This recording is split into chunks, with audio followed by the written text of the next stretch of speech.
Do subscribe my educational creativity channel at first. Educational creativity চ্যানেলে সকলকে স্বাগত। আপনারা জানেন ২৭শে জানুয়ারি কোড নাম্বার ১ সুপ্রিম কোর্টে রয়েছে এসএসসি মামলার শুনানি ঠিক ২টো থেকে।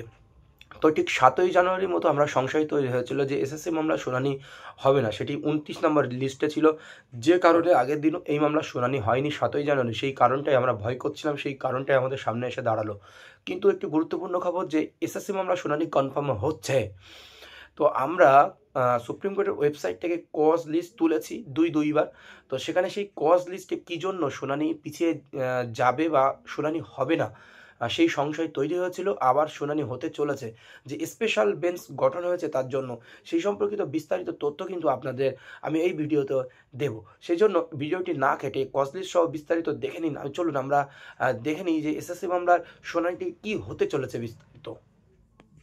দেখুন, প্রথমে শুনানিটি হওয়ার কথা ছিল ২৯ নম্বর আইটেম। ২৯ নম্বর আইটেম ঠিক কোড নাম্বার ১ দুটোর সময় হওয়ার কথা ছিল, টু বি টেকেন 2 PM। এখানে the state of West Bengal versus Baishakhi Bhattacharya, এখানে পিটিশনার রেসপন্ডেন্ট অ্যাডভোকেট আস্থা শর্মা, ইত্যাদি ইত্যাদি। তো এখানে দেখুন, chief justice court honourable the chief justice honourable mister justice Sanjay Kumar, honourable mister justice KB Viswanathan. কিন্তু এই শুনানি নিয়ে একটি সংশয় তৈরি হয়েছিল কি আগে ৭ই জানুয়ারির মতো, যে কেবি বিশ্বনাথন স্যার নতুন এই বেঞ্চে, তাহলে কি এই শুনানিটি হবেন? কিন্তু কেবি বিশ্বনাথন স্যার ঠিক ১টা পর্যন্ত থাকবেন। ওই জন্য শুনানির কিন্তু বেঞ্চ পরিবর্তন হলো বলা যেতে পারে। এইটার জন্য কিন্তু একটি সংশয় তৈরি হয়েছিল যে শুনানি হবে না বলেও একটু রটে গেছিলো। কিন্তু আমরা শেষ পর্যন্ত জানতে পারছি যে শুনানিটি কিন্তু সংগঠিত হবে ঠিক ২টোর সময়, কারণ ওয়েস্ট বেঙ্গলের জন্য একটি গুরুত্বপূর্ণ শুনানি। এখানে আমি আরেকটা কজ লিস্ট আপনাদেরকে দেখাবো, তাহলে দেখলেই বুঝতে পারবেন যে শুনানি কনফার্ম হচ্ছে। তো এখানে দেখুন ২৯/১, এখানে অনেকটি মামলা কিন্তু এসএসসি মামলা, প্রায় ১২৪টি মতো মামলা যুক্ত আছে দ্য স্টেট অফ ওয়েস্ট বেঙ্গলের এই এসএসসি মামলার জন্য। তো চলুন এই ২৯ নম্বর মামলা কোথায় গিয়ে দাঁড়ালো আর শুনানি ফাইনালি হচ্ছে কি না সেটা কনফার্ম হতে পারবো আমরা এই টপিকটি দেখে। চলুন আমরা দেখে নিই। আপনাদের দেখিয়ে যাচ্ছি যে ২৯ নম্বরে এসএসসি মামলা ছিল the state of West Bengal versus Baishakhi Bhattacharya Chatterjee, SLP number 9586, Astha Sharma advocate.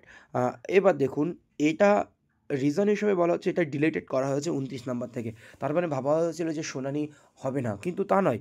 Code number ১ as item number 303 on ২৭/১/২০২৫, ২৯ থেকে শিফটেড টু কোড নাম্বার ১ ৩০৩ নম্বর আইটেমে। ৩০৩ নম্বর আইটেমে স্পেশালি এর শুনানিটি কিন্তু হবে। এবার দেখে নিন স্পেশাল বেঞ্চ গঠন হলো, সেই ব্যাপারটা আপনাদের আমি ক্লিয়ার করি যে ব্যাপারটি কী আছে আসলে। আপনারা দেখলেই বুঝতে পারবেন। চলুন আমরা দেখে নিই। দেখুন, এখানে টাইম ২টো PM স্পেশাল বেঞ্চ গঠন করা হয়েছে। চিফ জাস্টিস কোর্ট এবং অনারেবল চিফ জাস্টিস এবং honourable mister justice Sanjay Kumar Viswanathan sir যিনি ছিলেন, উনি ১টা পর্যন্ত বসবেন, সেই জন্য স্পেশাল বেঞ্চ গঠন করা হয়েছে এই শুনানিগুলোর জন্য। ৩০১ নম্বর সিরিয়ালে একটি মামলা রয়েছে আর ৩০২ নম্বর সিরিয়ালে একটি মামলা রয়েছে, কিন্তু এই ১ নম্বর আর এই ২ নম্বর মামলাটি জাস্ট ফর অ্যাডমিশনের জন্য রয়েছে। এখানে বিস্তারিত হিয়ারিং কিন্তু এখানে হবে না, সেই জন্য খুবই তাড়াতাড়ি ৩০৩ নম্বর সিরিয়ালে the state of West Bengal disposal final disposal at admission stage civil cases. তো এই মামলার কিন্তু ওটা ফ্রেশ মামলা রয়েছে, আর এটা হচ্ছে ডিসপোজাল ফাইনাল ডিসপোজাল। ডিসপোজ হতে পারে মামলাটি বা ফাইনাল ডিসপোজালের ব্যাপারে কিন্তু এখানে থাকতে পারেন।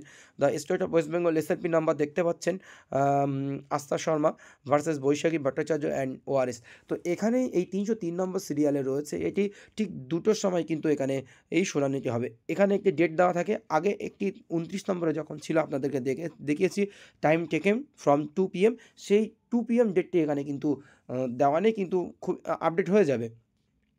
তাহলে আমরা ফাইনালি জানতে পারলাম যে এসএসসি মামলার শুনানি কিন্তু ২৭ তারিখ 2 PM জাস্টিস চিফ জাস্টিস এবং জাস্টিস সঞ্জয় কুমার বেঞ্চে কিন্তু এই মামলাটি উঠছে ফাইনালি। তাহলে পরবর্তী আপডেট কি আসবে ২৭ তারিখ আপনাদেরকে জানাবো, বা কজ লিস্টের কোনো পরিবর্তন যদি আসে সেটাও আপনাদেরকে জানাবো। ধন্যবাদ, আজ এই পর্যন্ত। পরবর্তী ভিডিওর জন্য অপেক্ষা করুন, আর আমার চ্যানেলে নতুন হলে অবশ্যই চ্যানেলটি সাবস্ক্রাইব করে বেল আইকনটি প্রেস করে পাশে থাকবেন। ধন্যবাদ।